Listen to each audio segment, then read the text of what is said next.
கொஞ்ச நேரம் இந்த ஃபோனு சோஷியல் மீடியாலாம் இல்லாமல் எவ்வளோ நல்லா இருக்கு. இந்த மரம், காற்று, செடி, பியூர் ஓட்டு.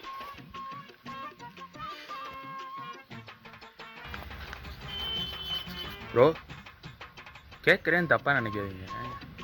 ரொம்ப நேரமாக இதுக்குள்ளே கேமரா வச்சு சுற்றிக்கிட்டு இருக்கீங்க. ஆள் வேற பார்க்க புதுசாக இருக்கீங்க. யார் நீங்கள்? உங்களுக்கு என்ன வேணும்? இல்லைண்ணே, இந்த இடம் ரொம்ப அழகாக இருந்துச்சு. அதான் கொஞ்சம் நேரம் சுற்றி பார்த்துட்டு இயற்கையோட அப்படி கொஞ்சம் ஒன்றி வாழலாம் அப்படின்னு வந்தேன். ஏது இதுக்குள்ளே சுற்றி பார்க்க வந்தீங்களா?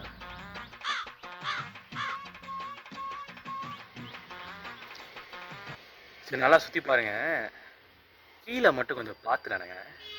நான் அந்த குளம் வரையும் போயிட்டு வந்துடுறேன். சரிண்ணா. கீழே பார்க்க சொல்கிறான். அண்ணா, இங்கே கால் கழுவுறதுக்கு தண்ணி எங்கண்ணா இருக்குது?